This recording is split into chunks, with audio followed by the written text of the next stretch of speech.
ನಮಸ್ತೆ ಎಲ್ರಿಗೂ. Hi my dear student. See, last ಕ್ಲಾಸಲ್ಲಿ ನಾವು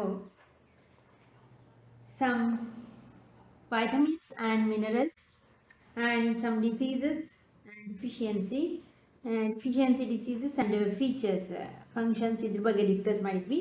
C, next from figure 3.5 you have learned that vitamin A, B1, C and D and minerals calcium, iodine and iron. ಈ ಟೇಬಲ್ನ last ಕ್ಲಾಸಲ್ಲಿ discuss ಮಾಡಿದ್ವಿ. ಇದರಲ್ಲಿ B1, C, D and calcium, iodine, iron, ಕೆಲವು ಜೀವಸತ್ವಗಳು ಮತ್ತು ಕೆಲವು ಖನಿಜಗಳು, ಅಂದರೆ ಅದರಲ್ಲಿ ಕ್ಯಾಲ್ಶಿಯಮು, ಅಯೋಡಿನ್ ಮತ್ತು ಐರನ್ ಇದ್ರ ಬಗ್ಗೆ ತಿಳ್ಕೊಂಡಿದ್ದೀವಿ. Are two groups of food components that protect our body from various diseases. ಈ ಜೀವಸತ್ವಗಳು ಮತ್ತು ಖನಿಜಗಳು ಇವುಗಳನ್ನು ನಾವು ಆಹಾರದ ಎರಡು ಪ್ರಮುಖ ಘಟಕಗಳಾದಂತಹ ಎರಡು ಗುಂಪುಗಳಾಗಿ ಮಾಡಿ ನಾವು ಅದ್ರ ಬಗ್ಗೆ ಕಲ್ತ್ಕೊಂಡಿದ್ದೀವಿ, ಜೀವಸತ್ವಗಳು ಮತ್ತು ಖನಿಜಗಳ ಬಗ್ಗೆ. ಆದರೆ ಈ ಜೀವಸತ್ವಗಳು ಮತ್ತು ಈ ಖನಿಜಗಳೇನು protect our body from various disease. ಈ ಖನಿಜಗಳು ಮತ್ತು ಈ ಜೀವಸತ್ವಗಳಿಂದ ನಮ್ಮ ದೇಹವನ್ನು ಇತರ ರೋಗಗಳು ಬರದಂತೆ, ರೋಗಗಳಿಂದ ಕೆಲವೊಂದು ನ್ಯೂನ್ಯತಾ ರೋಗಗಳು ಮತ್ತು ಅಸ್ವಸ್ಥತೆಗಳಿಂದ ನಮ್ಮನ್ನ ರಕ್ಷಿಸುತ್ತೆ, ನಮ್ಮನ್ನ ಕಾಪಾಡುತ್ತೆ ಅನ್ನೋದನ್ನು ಸಹ ನಾವೇ ಹೇಗೆ ಅಂತೇಳಿ ತಿಳ್ಕೊಂಡಿದ್ದೀವಿ. ಅದಲ್ಲದೆ but how can we overcome vitamin and minerals diseases R disorders, deficiency diseases R disorders. ಹಾಗಾದರೆ ಈ ಜೀವಸತ್ವ ಮತ್ತು ಈ ಖನಿಜ ಎರಡೂ ಇದಾವಲ್ಲ, ಈ ನ್ಯೂನ್ಯತಾ ರೋಗಗಳು ಮತ್ತು ಅಸ್ವಸ್ಥತೆಗಳನ್ನು ನಾವು ಹೇಗೆ ಪರಿಹರಿಸೋದು ಹೇಗೆ? ಹೌ ಕ್ಯಾನ್ ವಿ ಓವರ್ಕಮ್, ಹೇಗೆ ರೋಗಗಳು ಬರದಂತೆ, ಅವುಗಳಿಂದ ನ್ಯೂನ್ಯತೆ ಆಗದಾಗೆ ಅವುಗಳನ್ನು ಪರಿಹರಿಸೋದು ಹೇಗೆ, ನ್ಯೂನ್ಯತಾ ರೋಗಗಳು ಮತ್ತು ಅಸ್ವಸ್ಥತೆಯಿಂದ. ಸಿ, ಇಲ್ಲಿ some sources of vitamin A ಕೊಟ್ಟಿದ್ದಾರೆ, some sources of vitamin B1 and some sources of vitamin C and some sources of vitamin D. ಫಸ್ಟಿಂದ ನೋಡ್ಕೊಂಬರೋಣ. Some sources of vitamin A ಯಾವ್ದಾವುದು ಅಲ್ಲಿ ಹೇಳಿದಾಗೆ ಪಪ್ಪಾಯ, ಪರಂಗಿ ಹಣ್ಣು, ಕ್ಯಾರೆಟು, ಮ್ಯಾಂಗೋ ಮಾವಿನ ಹಣ್ಣು, ಹಾಲು, ಮಿಲ್ಕ್ ಇವುಗಳನ್ನ ಸೇವಿಸಬೇಕು. ಅದೇ ರೀತಿ ಜೀವಸತ್ವ B1 ಆಕಾರಗಳು ಯಾವುದು ಅಂದರೆ ಫ್ಲಾಕ್ಸ್ ಸೀಡ್ಸ್, ಅಗಸೆ ಬೀಜ ಅಂತ ಕರಿತೀವಲ್ಲ ಅದು, ವೀಟ್ ಗೋಧಿ, ಮಿಲ್ಕ್ ಹಾಲು, ಹಾಗೆ ಪನ್ನೀರ್, ಪಂಪ್ಕಿನ್ ಸೀಡ್ಸ್ ಕುಂಬಳಕಾಯಿ ಬೀಜ, ರೈಸ್, ಇವುಗಳನ್ನು ಸೇವಿಸೋದ್ರಿಂದ ವಿಟಮಿನ್ B1 ಸಿಗುತ್ತೆ. ಹಾಗೆ ವೈಟಮಿನ್ ಸಿ ಎಲ್ಲ ಹುಳಿ ಪದಾರ್ಥದಲ್ಲೂ ಇರುತ್ತೆ ಸಾಮಾನ್ಯವಾಗಿ ವೈಟಮಿನ್ ಸಿ. ಅದರಲ್ಲಿ ಮೇಯ್ನ್ ಆಗಿ ಗುಯಾವ, ಸೀಬೆಹಣ್ಣನ್ನು, ಅದರಲ್ಲೂ ನಿಮ್ಮ ಮನೆ ಮುಂದೆ ಇರ್ತಕ್ಕಂಥ ಸೀಬೆಹಣ್ಣು ಗಿಡ ಇದ್ದರೆ ಅದನ್ನು ಚೆನ್ನಾಗಿ ತಿನ್ನಿ. ಆರೆಂಜ್, ಕಿತ್ತಲೆ, ಟೊಮ್ಯಾಟೊ ಹಣ್ಣು, ಆಮ್ಲ, ನೆಲ್ಲಿಕಾಯಿ, ಅದು ಇನ್ನೊಂದು ಸಣ್ಣ ನಲ್ಲಿ ಇರ್ಬೋದು, ಬೆಟ್ಟದ ನೆಲ್ಲಿಕಾಯಿ ಇರ್ಬೋದು, ಯಾವುದಾದ್ರೂ ಸರಿ, ಲೆಮನ್, ನಿಂಬೆಹಣ್ಣು ಮತ್ತು ಗ್ರೀನ್ ಚಿಲ್ಲಿ, ಹಸಿಮೆಣಸಿನ್ಕಾಯಿ, ಇವುಗಳಲ್ಲಿ ವಿಟಮಿನ್ ಸಿ ಹೆಚ್ಚಾಗಿರುತ್ತೆ. ಆ್ಯಂಡ್ ವೈಟಮಿನ್ ಡಿ ಫಿಶ್, ಮೀನು, ಹಾಲು, ಮಿಲ್ಕ್, ಎಗ್, ಮೊಟ್ಟೆ,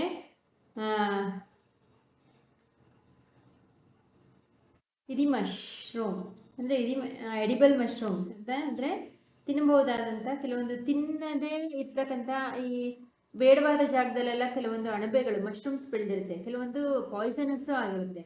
ಎಲ್ಲೆಂದ್ರಲ್ಲಿ ಸಿಗುವಂಥ ಮಶ್ರೂಮ್ ಅಲ್ಲ, ತಿನ್ನೋಕೆ ಅಂತಲೇ ಇರ್ತಕ್ಕಂತಹ ಮಶ್ರೂಮ್ ಅಣಬೆ ಇರುತ್ತೆ, ಅದನ್ನು ಚೆನ್ನಾಗಿ ತಿನ್ನಿ. ಬಟರ್, ಬೆಣ್ಣೆ, ಇವುಗಳಿಂದ ವೈಟಮಿನ್ ಡಿ ಸಿಗುತ್ತೆ. Some sources of different vitamins, ಇವುಗಳೆಲ್ಲವೂ ನಮ್ಮ ಜೀವಸತ್ವದ ಕೆಲವು ಆಕಾರಗಳು.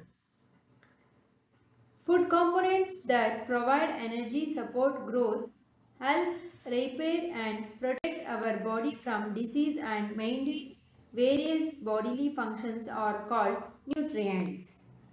ನಮಗೆ ಶಕ್ತಿಯನ್ನು ಒದಗಿಸುವಂತಹ ಮತ್ತು ನಮ್ಮ ಬೆಳವಣಿಗೆಯನ್ನು ನೀಡುವಂತಹ, ಬೆಳವಣಿಗೆಗೆ ಬೆಂಬಲಿಸುವಂತಹ, ಹಾಗೆ ನಮ್ಮ ದೇಹವನ್ನು ರೋಗಗಳಿಂದ ರಕ್ಷಿಸಲು, ಹಾಗೆ ದುರಸ್ತಿ ಮಾಡಲು ಸಹಾಯ ಮಾಡುವ, ಹಾಗೆ ಅಂದರೆ ರಿಪೇರಿ ಮಾಡೋದಕ್ಕೆ, ಆ್ಯಂಡ್ ಅದಲ್ಲದೆ ವೇರಿಯಸ್ ಆ್ಯಕ್ಟಿವಿಟೀಸ್, ದೈಹಿಕ ಕಾರ್ಯಗಳನ್ನು ನಿರ್ವಹಿಸೋಕ್ಕೆ ಆಹಾರದ ಘಟಕಗಳನ್ನು ಏನಂತ ಕರಿತೀವಿ, ಇರುವಂತಹ ಆಹಾರದ ಘಟಕಗಳನ್ನು ನ್ಯೂಟ್ರಿಯೆಂಟ್ಸ್, ಪೋಷಕಾಂಶಗಳು ಎಂದು ಕರೆಯುತ್ತೇವೆ. ಅಂದರೆ ನಮ್ಮ ರೋಗ ಬರದಂತೆ ತಡೆಯೋದಕ್ಕೆ, ನಾವು ಚೆನ್ನಾಗಿ ಬೆಳೆಯೋದಕ್ಕೆ, ನಮ್ಮ ಶಕ್ತಿ ಒದಗಿಸೋದಕ್ಕೆ, ಹಾಗೆ ನಮ್ಮ ದೇಹವನ್ನು ರಕ್ಷಿಸೋದಕ್ಕೆ, ಯಾವುದೇ ರೀತಿ ದುರಸ್ತಿ, ನಮಗೆ ಯಾವುದೇ ರೀತಿ ನಮ್ಮ ದೇಹ ಹಾನಿಗೊಳಗಾಗೋದಕ್ಕೆ ರಕ್ಷಿಸೋದಕ್ಕೆ, ಇದೆಲ್ಲದಕ್ಕೂ ನಮ್ಮನ್ನು ಕಾಪಾಡೋದು ಯಾವುದು, ನಾವು ಒಳ್ಳೆ ಆಹಾರವನ್ನು, ಪೌಷ್ಟಿಕಾಂಶಯುಕ್ತ ಆಹಾರವನ್ನು ಸೇವಿಸಿದ್ರೆ ನಾವು ಇವುಗಳಿಂದೆಲ್ಲ ರಕ್ಷಣೆಯನ್ನು ಪಡಿತೀವಿ, ರೋಗಗಳಿಂದ ದೂರ ಇರ್ತೀವಿ, ಚೆನ್ನಾಗಿ ನಮ್ಮ ದೇಹ ಬೆಳೆಯುತ್ತೆ, ಆರೋಗ್ಯವಾಗಿರುತ್ತೆ. ಈ ಇಂತಹ ಆಹಾರದ ಘಟಕಗಳನ್ನು ಏನಂತ ಕರಿತೀವಿ? ಪೋಷಕಾಂಶಗಳು ಅಂದರೆ ನ್ಯೂಟ್ರಿಯೆಂಟ್ಸ್ ಅಂತೇಳಿ ಕರಿತೀವಿ. The major nutrients in our food include carbohydrates, proteins, fats and vitamins and minerals. ಇಲ್ಲಿವರೆಗೂ ಅದನ್ನೇ ಓದಿರೋದು ನಾವು ಅಲ್ವಾ. ನಮ್ಮ ಆಹಾರದ ಪ್ರಮುಖ ಪೋಷಕಾಂಶಗಳೆಂದರೆ ಕಾರ್ಬೋಹೈಡ್ರೇಟ್ಗಳು, ಪ್ರೋಟೀನ್ಸ್, ಫ್ಯಾಟ್ಸ್ ಕೊಬ್ಬು, ವೈಟಮಿನ್ಸ್ ಜೀವಸತ್ವ ಮತ್ತು ಮಿನರಲ್ಸ್ ಖನಿಜಗಳು. Vitamins and minerals are also called a protective nutrients. Vitamins ಮತ್ತು ಮಿನರಲ್ಸ್ನ, ಈಗ ಕಾರ್ಬೋಹೈಡ್ರೇಟ್ಸ್ ಮತ್ತು ಫ್ಯಾಟ್ನ ಎನರ್ಜಿ ಗಿವಿಂಗ್ ಫುಡ್ ಅಂತ ಕರಿತೀವಿ, ಶಕ್ತಿ ಒದಗಿಸುವ ಆಹಾರಗಳು. ಅದೇ ರೀತಿ ವೈಟಮಿನ್ಸ್ ಮತ್ತು ಮಿನರಲ್ಸ್ನ ಏನಂತ ಕರಿತೀವಿ? ಪ್ರೊಟೆಕ್ಟಿವ್ ನ್ಯೂಟ್ರಿಯೆಂಟ್ಸ್, ರಕ್ಷಣಾತ್ಮಕ ಪೋಷಕಾಂಶಗಳು. ನಮ್ಮ ದೇಹವನ್ನು ರಕ್ಷಿಸೋದಕ್ಕಿರ್ತಕ್ಕಂತಹ ಮುಖ್ಯವಾದ ಪೋಷಕಾಂಶಗಳು ಯಾವುದು? ವೈಟಮಿನ್ಸ್ ಮತ್ತು ಮಿನರಲ್ಸ್ಗಳು. ಇವುಗಳನ್ನು ಪ್ರೊಟೆಕ್ಟಿವ್ ನ್ಯೂಟ್ರಿಯೆಂಟ್ಸ್ ಅಂತೇಳಿ ಕರಿತೀವಿ. These nutrients protect our body from diseases and keep us healthy. ಈ ಪೋಷಕಾಂಶಗಳೇನು ನಮ್ಮ ದೇಹವನ್ನು ರೋಗಗಳಿಂದ ರಕ್ಷಿಸುತ್ತೆ, ಏನು ಮಾಡುತ್ತೆ? ನಮ್ಮನ್ನು ಆರೋಗ್ಯವನ್ನಾಗಿ ಇಡುತ್ತೆ. ಹೆಲ್ತಿ ಅಂದರೆ ಆರೋಗ್ಯವನ್ನಾಗಿಸುತ್ತೆ, ಮತ್ತು from protect our body from diseases, ರೋಗಗಳು ಬರದಂತೆ ರಕ್ಷಿಸುತ್ತೆ. Your parents may have advised you to have milk, green vegetables, fruits and whole grains regularly. ನಿಮ್ಮ ಮನೆಯಲ್ಲಿ ನಿಮ್ಮ ತಂದೆ ತಾಯಿಗಳು ಅಥವಾ ನಿಮ್ಮ ಪೋಷಕರು ಪ್ರತಿದಿನ ಏನೋ ಹಾಲನ್ನು ಸೇವಿಸೋದಕ್ಕೆ, ಹಸಿರು ತರಕಾರಿಗಳನ್ನ ಚೆನ್ನಾಗಿ ತಿನ್ನೋದಕ್ಕೆ, ಹಣ್ಣುಗಳು ಮತ್ತು ಕಾಳುಗಳು, ಧಾನ್ಯಗಳನ್ನು ನಿಯಮಿತವಾಗಿ ಸೇವಿಸೋದಕ್ಕೆ ಡೈಲಿ ನಿಮ್ಮ ಮನೇಲಿ ಎಲ್ಲರೂ ಅಷ್ಟೇ, ನಾವು ಅಷ್ಟೇ, ನೀವು ಅಷ್ಟೇ, ಎಲ್ಲರೂ ನಮಗೆ ಕೆಲವೊಂದು ತರಕಾರಿಗಳಾಗಲ್ಲ, ಕೆಲವೊಂದು ಹಣ್ಣು ನಾವು ತಿನ್ನಲ್ಲ ಅಂತೀವಿ. ನನಗೆ ಆ ಕಾಳು ಬೇಡ, ಆ ಊಟ ಬೇಡ, ಇದು ಬೇಡ, ಈ ಸೊಪ್ಪು ಬೇಡ ಅಂತೀವಿ. ಆದರೆ ನಮ್ಮ ತಂದೆ ತಾಯಿಗಳು ಪಾಪ ಹೇಳ್ತಾನೆ ಇರ್ತಾರೆ, ಅದಕ್ಕೆ ಒಳ್ಳೇದು ತಿನ್ನು, ಕಾಳುಗಳು ತಿನ್ನಬೇಕು, ಹಸಿರು ಮೊಳಕೆ ಕಾಳುಗಳನ್ನ ತಿನ್ನು, ಚೆನ್ನಾಗಿ ಹಾಲು ಕುಡಿ, ತರಕಾರಿ ತಿನ್ನು, ಈ ಹಣ್ಣು ತಿನ್ನು ಅಂತ ಹೇಳೋದನ್ನ ಕೇಳೇ ಇರ್ತೀವಿ. These food items are some sources of vitamins and minerals. ಯಾಕಂದರೆ ಈ ಎಲ್ಲ ಆಹಾರ ಪದಾರ್ಥದಲ್ಲಿ ಕೆಲವೊಂದು ಜೀವಸತ್ವಗಳು ಮತ್ತು ಖನಿಜಗಳು ಇರುತ್ತೆ. Although vitamins and minerals are required in small amounts, they are essential to keep our body health. ಅಂದರೆ ಈ ಜೀವಸತ್ವಗಳು ಮತ್ತು ಖನಿಜಗಳು ಅಟ್ಲೀಸ್ಟ್ ನಮಗೆ ಸ್ವಲ್ಪ ಪ್ರಮಾಣದ ಖನಿಜಗಳು ಸಣ್ಣ ಪ್ರಮಾಣದಲ್ಲಿ ಅಗತ್ಯವಿದ್ದರೂ ನಮ್ಮ ದೇಹವನ್ನು ಆರೋಗ್ಯವಾಗಿಡೋದಕ್ಕೆ ತುಂಬ ಅತ್ಯಗತ್ಯ. ನಮ್ಮ ದೇಹ ಆರೋಗ್ಯವಾಗಿರಬೇಕು ಅಂದರೆ ಅಟ್ಲೀಸ್ಟ್ ಸ್ವಲ್ಪ ಪ್ರಮಾಣದಲ್ಲಾದರೂ ನಾವು ಎಲ್ಲ ಜೀವಸತ್ವಗಳಿರ್ತಕ್ಕಂತಹ ಖನಿಜಗಳಿರ್ತಕ್ಕಂತಹ ಆಹಾರವನ್ನು ಸೇವಿಸೋದು ತುಂಬ ಅಗತ್ಯವಾಗಿದೆ. What differences you do observe in raw and cooked vegetables? ನೀವು ಈ ಹಸಿ ತರಕಾರಿಗಳು ಮತ್ತು ಬೇಯಿಸಿದ ತರಕಾರಿಗಳು ಇವೆರಡಕ್ಕೂ ಇರ್ತಕ್ಕಂಥ ವ್ಯತ್ಯಾಸವನ್ನೇನಾದರೂ ಗಮನಿಸಿದಿರಾ ಅಂತ ಕೇಳ್ತಾ ಇದ್ದಾರೆ. Have you ever noticed that vegetables sometimes lose their bright colour or become softer and less crisp when cooked? ಕೆಲವೊಂದು ತರಕಾರಿಗಳು ನೋಡಿ, ಅವುಗಳನ್ನ ಬೇಯಿಸಿದಾಗ ಸಾಫ್ಟ್ ಆಗುತ್ತೆ, ಮೃದುವಾಗುತ್ತೆ, ಮತ್ತು ಕೆಲವೊಂದು ಸಲ ಅವು ತಾಜಾತನವನ್ನು ಕಳ್ಕೊಂಡ್ಬಿಡುತ್ತೆ. ತುಂಬ ಹೆಚ್ಚು ಬಿಸಿಲಿದ್ದಾಗ ತರಕಾರಿಗಳೆಲ್ಲ ಒಣಗೋಗ್ಬಿಡುತ್ತೆ. ಅದನ್ನು ಯಾವಾಗಲಾದರೂ ಗಮನಿಸಿದ್ದೀರಾ? ಹಾಗೆ ಅಡುಗೆ ಮಾಡುವಂಥ ಸಮಯದಲ್ಲಿ ಏನು ಕೆಲವೊಂದು ತಮ್ಮ ಬಣ್ಣಗಳನ್ನು ಕಳ್ಕೊಳ್ಳೋದು, ಅಂದರೆ ಅವುಗಳು ತುಂಬ ಕೆಲವೊಂದು ಗ್ರೀನ್ ಕಲರ್ ಇರುತ್ತೆ, ಕೆಲವೊಂದು ಕ್ಯಾರೆಟ್ ರೆಡ್ ಕಲರ್ ಇರುತ್ತೆ. ಬಿಸಿಲಿಗೆ ಅಥವಾ ತುಂಬ ದಿನ ಆಗ್ಬಿಟ್ರೆ ತನ್ನ ಬಣ್ಣವನ್ನು ಡಲ್ ಆಗಿಬಿಡುತ್ತೆ, ಬಣ್ಣವನ್ನು ಕಳ್ಕೊಂಡ್ಬಿಡುತ್ತೆ. ಕೆಲವೊಂದು ಈ ರೀತಿ ಕ್ರಿಸ್ಪಿ ಒಣಗೋಗುತ್ತೆ, ಅದನ್ನು ಗಮನಿಸಿರ್ಬೇಕು ನೀವು. Some nutrients like a vitamin C and others are lost during cooking due to high heat. ಅದೇ ರೀತಿ ಅಡುಗೆ ಮಾಡುವಂಥ ಸಮಯದಲ್ಲಿ ಅಧಿಕ ಉಷ್ಣತೆಯಿಂದಾಗಿ ಹೆಚ್ಚು ನಾವು ಚೆನ್ನಾಗಿ ಬಿಸಿ ಕೊಟ್ಟರೆ ಜೀವಸತ್ವ ಸಿ ಅಂತಹ ಕೆಲವು ಪೋಷಕಾಂಶಗಳು ನಷ್ಟವಾಗುತ್ತೆ. ನಿಮ್ಮ ಮನೆಗಳಲ್ಲಿ ಕೇಳಿರಬೇಕು, ಈ ಬಿಸಿ ಇರತಕ್ಕಂಥದ್ದಕ್ಕೆ ಹುಳಿಯನ್ನು ಹಿಂಡುವಂಥದ್ದು, ಹುಳಿಯನ್ನು ಹೆಚ್ಚು ಬೇಯಿಸುವಂಥದ್ದು, ನಿಂಬೆಹಣ್ಣನ್ನು ಯಾರೂ ಮಾಡಲ್ಲ ಸಾಮಾನ್ಯವಾಗಿ. ಅಂದರೆ ಈ ಜೀವಸತ್ವ ಸಿ ಅದರಲ್ಲಿರುತ್ತೆ, ಹುಳಿ ಪದಾರ್ಥದಲ್ಲಿ ನಿಂಬೆಹಣ್ಣು, ಕಿತ್ತಳೆಹಣ್ಣು ಇಂಥದ್ರಲ್ಲಿ ಹೆಚ್ಚಾಗಿರುತ್ತೆ ಅಲ್ವಾ. ಇವುಗಳನ್ನ ಹೆಚ್ಚು ಬೇಯಿಸಿದಾಗ ಆ ಪೋಷಕಾಂಶದಲ್ಲಿರ್ತಕ್ಕಂಥ ಜೀವಸತ್ವ ಸಿ ಏನಾಗುತ್ತೆ, ಸಿ ಅಲ್ಲಿರ್ತಕ್ಕಂಥ ಪೋಷಕಾಂಶಗಳು ನಷ್ಟ ಆಗುತ್ತೆ. ಹಾಗಾಗಿ would it not be wise to include fruits fruits and uncooked vegetables into our diet. ಹಾಗಾದ್ರೆ ಹಣ್ಣುಗಳು ಮತ್ತೆ ಹಸಿ ತರಕಾರಿಗಳನ್ನ ನಾವು ನಮ್ಮ ದೈನಂದಿನ ಆಹಾರದಲ್ಲಿ ಸೇವಿಸುವುದು ಒಳ್ಳೆಯದಾ? ಅಂದ್ರೆ ಹಸಿ ತರಕಾರಿಗಳನ್ನೇ ತಿನ್ನೋದು ಮತ್ತೆ ಹಣ್ಣುಗಳನ್ನ ಹೆಚ್ಚಾಗಿ ನಾವು ಡೈಲಿ ತಿನ್ನೋದ್ರಿಂದ ಸೇವಿಸೋದು ಒಳ್ಳೆಯದಾ, ಬುದ್ಧಿವಂತಿಕೆನಾ ಅಂತೇಳಿ ಕೇಳ್ತಿದ್ದಾರೆ. Washing cut or peeled vegetables and fruits may also results in the loss of some vitamins. ಅದಲ್ಲದೆ ಕೆಲವೊಂದು ತರಕಾರಿಗಳು, ಕೆಲವೊಂದು ಹಣ್ಣಿನ ಸಿಪ್ಪೆ ಅದರ ಪೀಲ್ನ ತೆಗೆದು ತಿನ್ನೋದ್ರೆ ಅಥವಾ ಹಣ್ಣುಗಳನ್ನ ತೊಳೆಯುವುದು ಸಹ ಕೆಲವೊಂದು ಸಲ ಜೀವಸತ್ವಗಳು ನಾಶವಾಗುತ್ತೆ, ನಷ್ಟಕ್ಕೆ ಕಾರಣವಾಗುತ್ತೆ. ಈ ಕೆಲವೊಂದು ಸಲ ಕೆಲವರು ಅಂದ್ರೆ ಕೆಲವೊಂದು ಸಿಪ್ಪೆಗಳನ್ನ, ಈ ಸೌತೆಕಾಯಿ ಆ ತರಕಾರಿದು ಸಿಪ್ಪೆ ವಿತ್ತು ತಿನ್ಬೇಕು ಅಂತಾರೆ, ಅದರ ಸಿಪ್ಪೆಯನ್ನು ತೆಗೆದು ತಿನ್ನಬಾರ್ದು. ಆ ರೀತಿ ತಿಂದ್ರೇನು ಆ ಸಿಪ್ಪೆಯಲ್ಲಿ ಇರ್ತಕ್ಕಂಥ ಜೀವಸತ್ವಗಳು ನಾಶ ಆಗುತ್ತೆ ಅಂತೇಳಿ ಹೇಳ್ತಾರೆ. ಕೆಲವೊಂದು ಹಣ್ಣುಗಳು ಅಷ್ಟೇನೆ ನಾವು ಹಾಗೆ ಸೇವಿಸೋದು ತುಂಬಾ ಒಳ್ಳೆಯದು. ಸಿಪ್ಪೆ ಸಹಿತ ತಿಂದ್ರೇನೆ ಕೆಲವೊಂದು ಹಣ್ಣುಗಳು ಚೆನ್ನಾಗಿರುತ್ತೆ. ಹೀಗಾಗಿ ಕೆಲವೊಂದು ಸಿಪ್ಪೆ ಸುಲಿದ ತರಕಾರಿಗಳನ್ನ ತಿನ್ನೋದು, ಹಣ್ಣುಗಳನ್ನ ತುಂಬಾ ತೊಳೆದು ತಿನ್ನೋದು ಮಾಡೋದ್ರಿಂದ ಏನಾಗುತ್ತೆ, ಕೆಲವೊಂದು ಜೀವಸತ್ವಗಳು ನಾಶ ಆಗುತ್ತೆ.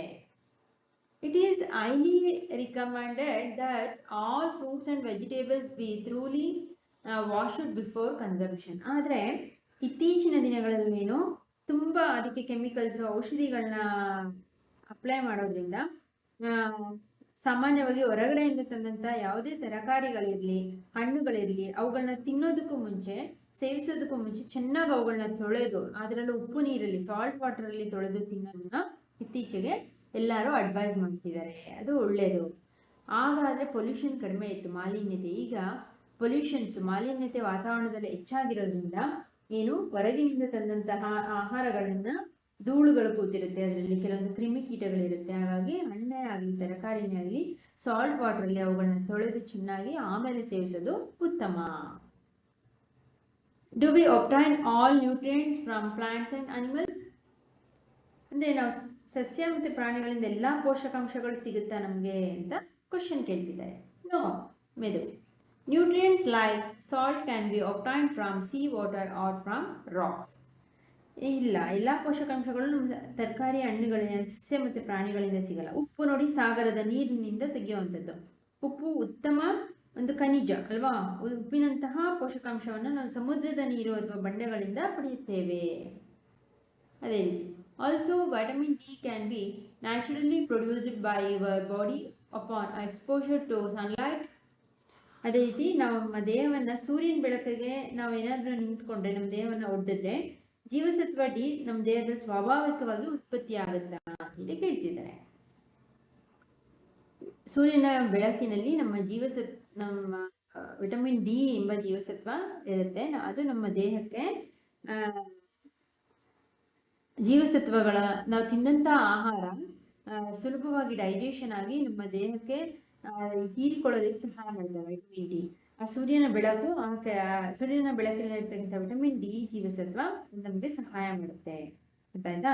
ದೇಹದಲ್ಲಿ ಉತ್ಪತ್ತಿ ಆಗಲ್ಲ, ಸೂರ್ಯನ ಬೆಳಕಿಗೆ ನಮ್ಮ ದೇಹವನ್ನ ಹೊಡ್ಕೊಂಡಾಗ ದೇಹಕ್ಕೆ ನಮಗೆ ಸೂರ್ಯನ ಬೆಳಕಿನಲ್ಲಿ ಇರ್ತಕ್ಕಂಥ ವಿಟಮಿನ್ ಡಿ ಜೀವಸತ್ವ ಸಿಗುತ್ತೆ. ಆಯ್ತಾ? Fruits and vegetables R rich in dietary fibres. ಅದೇ ರೀತಿ ಹಣ್ಣುಗಳು ಮತ್ತೆ ತರಕಾರಿನಲ್ಲಿ ಹೆಚ್ಚಿನ ನಾರು ಪದಾರ್ಥಗಳು, ಅಂದ್ರೆ ನಾರಿನ ಪದಾರ್ಥ, ಫೈಬರ್ ಕಂಟೆಂಟ್ ಜಾಸ್ತಿ ಇರುತ್ತೆ. Let us see how dietary fibres R beneficial for us. ಹಾಗಾದ್ರೆ ಈ ನಾರಿನ ಪದಾರ್ಥ ಹೆಚ್ಚು ಇರೋದ್ರಿಂದ, ಪದಾರ್ಥಗಳು ಇರ್ತಕ್ಕಂಥ ಆಹಾರಗಳು ನಮ್ಗೆ ಯಾವ ರೀತಿ ಉಪಯೋಗಕ್ಕೆ ಬರುತ್ತೆ ಅನ್ನೋದನ್ನ ನೋಡೋಣ ಅಂತೇಳಿ ಹೇಳ್ತಾರೆ. ಇನ್ ಅಡಿಷನ್ ಇಲ್ಲಿಂದ ಇಷ್ಟರಲ್ಲಿ ನೆಕ್ಸ್ಟ್ ಕ್ಲಾಸಲ್ಲಿ ನಾವು ಇಲ್ಲಿಂದ ಕಂಟಿನ್ಯೂ ಮಾಡೋಣ. ಏನಾದ್ರು ಡೌಟ್ಸ್ ಇತ್ತು, ಅರ್ಥ ಆಗಲಿಲ್ಲ ಅಂದರೆ ಅದನ್ನು ಡಿಸ್ಕ್ರಿಪ್ಷನಲ್ಲಿ ಕಮೆಂಟ್ ಮಾಡಿ. ಆ್ಯಂಡ್ ಆದಷ್ಟು ಈ ವಿಡಿಯೋಸ್ನ ನಿಮ್ಮೆಲ್ಲ ಫ್ರೆಂಡ್ಸ್ಗಳಿಗೂ ಅವ್ರು ಕನ್ನಡ ಮೀಡಿಯಮಲ್ಲಿ, ಇಂಗ್ಲೀಷ್ ಮೀಡಿಯಮಲ್ಲಿ ಶೇರ್ ಮಾಡಿ. ಆ್ಯಂಡ್ ಸಬ್ಸ್ಕ್ರೈಬ್ ಮಾಡ್ಕೊಳ್ಬೇಡಿ. ಬಿಕಾಸ್ ಸಬ್ಸ್ಕ್ರೈಬ್ ಮಾಡಿಕೊಂಡ್ರೆ ಸರ್ಚ್ ಮಾಡೋ ಅವಶ್ಯಕತೆ ಇಲ್ಲ, ಡೈಲಿ ಆಗ್ತಕ್ಕಂಥ ವೀಡಿಯೋಸ್ದು ನೋಟಿಫಿಕೇಶನ್ ಬರುತ್ತೆ. ಹಾಗಾಗಿ ಆ್ಯಂಡ್ ಈ ಆಡಿಯೋನ 2-3 ಟೈಮ್ ಕೇಳಿ, ಟೆಕ್ಸ್ಟ್ ಬುಕ್ನ ಇಟ್ಕೊಂಡು ಒಂದು ಪೆನ್ಸಿಲ್ ತೊಗೊಂಡು ಇಂಪಾರ್ಟೆಂಟ್ ಅಂಡರ್ಲೈನ್ ಮಾಡ್ಕೊಳ್ತಾ ಈ ಆಡಿಯೋನ 2-3 ಟೈಮ್ ಕೇಳಿ. ನಿಮ್ಮ ಫ್ರೆಂಡ್ಸ್ ಜೊತೆನೂ ಎಲ್ಲರೂ ಡಿಸ್ಕಸ್ ಮಾಡಿ. ಲೆಸನ್ನ ಆಡಿಯೋನ ಕೇಳಿದ್ಮೇಲೆ ವಿಡಿಯೋನ ಕೇಳಿಸ್ಕೊಂಡು ಪಾಠಗಳನ್ನ ಕೇಳಿದ್ಮೇಲೆ ಆ್ಯಂಡ್ ಹೋಮ್ವರ್ಕ್ ಕ್ವಶನ್ಸ್ಗೆ ನೀವೇ ಆನ್ಸರ್ ಮಾಡೋಕ್ಕೆ ಟ್ರೈ ಮಾಡಿ. ಬಿಕಾಸ್ ನೀವೇ ಆನ್ಸರ್ ಮಾಡಿದ್ರೆ ಒಂದು ಸ್ವಲ್ಪ ಟೆಕ್ಸ್ಟ್ ಬುಕ್ನ ಓದಿ ಆನ್ಸರ್ನ ಸರ್ಚ್ ಮಾಡ್ತೀರಾ. ಹಾಗಾಗಿ ಆ್ಯಂಡ್ ಹೆಚ್ಚಿನ ಟೆಕ್ಸ್ಟ್ ಬುಕ್ ಇನ್ಸೈಡಲ್ಲಿ ಕ್ವಶನ್ ಆ್ಯಂಡ್ ಆನ್ಸರ್ಸ್ ಬೇಕು ಅಂದರೆ ಸೈನ್ಸ್ ಕ್ವಶನ್ ಬ್ಯಾಂಕ್ ಅಂತ ಇನ್ನೊಂದು ಚಾನಲ್ ಇದೆ, ಅಲ್ಲಿಗೆ ವಿಸಿಟ್ ಮಾಡಿ. ಅದರ ಲಿಂಕ್ನ ನಾನು ನಿಮಗೆ ಹಾಕಿರ್ತೀನಿ. ಅಲ್ಲಿ ನಿಮಗೆ ಹೆಚ್ಚಿನ ಕ್ವಶನ್ ಆ್ಯಂಡ್ ಆನ್ಸರ್ಸ್ ಸಿಗುತ್ತೆ. ಓಕೆ ಮೈ ಡಿಯರ್ ಸ್ಟೂಡೆಂಟ್, ಇದು ಹೋಮ್ವರ್ಕ್ ಕ್ವಶನ್ಸ್ನ ತಗೊಳ್ಳಿ.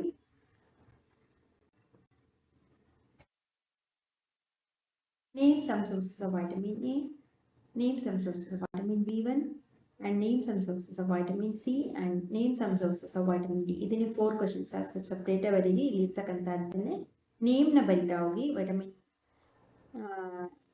ಸೋರ್ಸಸ್ ಆಫ್ ವೈಟಮಿನ್ ಸಿ ಅಂತ ಇರ್ಬಾರ್ದು, ಇಲ್ಲಿ ಇರ್ತಕ್ಕಂಥ ಎಲ್ಲದನ್ನು ಲಿಸ್ಟ್ ಮಾಡಿ. ಅದೇ ರೀತಿ ವಾಟ್ ಈಸ್ ನ್ಯೂಟ್ರಿಯೆಂಟ್ಸ್ ಏನು ಅಂದ್ರೇನು, name the major nutrients in our food. What are the major nutrients in our food, ನಮ್ಮ ಆಹಾರದ ಪ್ರಮುಖ ಘಟಕಗಳು, ನಮ್ಮ ಆಹಾರದಲ್ಲಿರುವ ಪ್ರಮುಖ ಪೋಷಕಾಂಶಗಳು ಯಾವುದು ಅಂತ ಹೇಳಿ ಬರಬೇಕು. What are the major nutrients in our food, ಇದೆ ಕಾರ್ಬೋಹೈಡ್ರೇಟ್ಸ್, ಪ್ರೋಟೀನ್ಸ್. ಇದು why vitamins and minerals are called protective nutrients. ಯಾಕೆ ವೈಟಮಿನ್ಸ್ ಮತ್ತು ಮಿನರಲ್ಸ್ನ ಪ್ರೊಟೆಕ್ಟಿವ್ ನ್ಯೂಟ್ರಿಯೆಂಟ್ಸ್ ಅಂತ ಕರೀತಾರೆ? ಇಲ್ಲೇ ಆನ್ಸರ್ ಸಿಗುತ್ತೆ. These nutrients protect our body from diseases and keep healthy. ಹಾಗೆ name the what are the protective nutrients in our food. ಈ ಥರ ಕೇಳಿದ್ರೆ ಉಲ್ಟಾ ಬರಬೇಕು ಅದಕ್ಕೆ ಆನ್ಸರ್ಸ್. ಯಾವುದು ನಮ್ಮ ಆಹಾರದ ಪ್ರೊಟೆಕ್ಟಿವ್ ನ್ಯೂಟ್ರಿಯೆಂಟ್ಸ್ ಅಂದರೆ ವೈಟಮಿನ್ಸ್ ಆ್ಯಂಡ್ ಮಿನರಲ್ಸ್ ಅಂತ ನೆಕ್ಸ್ಟ್ ಕ್ವಶನ್ ಅದಕ್ಕೆ ಬರೀ. Next write some sources of vitamins and minerals. ಇದೆ some sources of vitamins and minerals ಅಂದ್ರೆ ಇಲ್ಲಿಂದ ಇಷ್ಟು ಬರೀರಿ.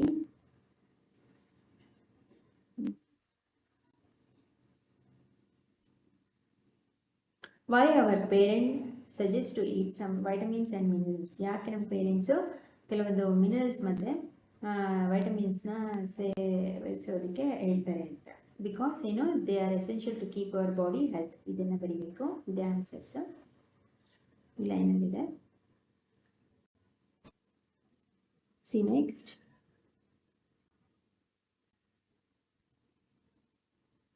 ಇಷ್ಟರಲ್ಲಿ ವಿತಿನ್ ಹೋಮ್ವರ್ಕ್ ಕ್ವಶನ್ಸು ನೀವೇ ಆನ್ಸರ್ ಮಾಡಬೇಕು. Okay my dear student, play list check ಮಾಡಿ. ಒಂದು lesson complete videos and notes ಸಹ ಸಿಗುತ್ತೆ. ಓಕೆನಾ? Okay my dear student, thank you.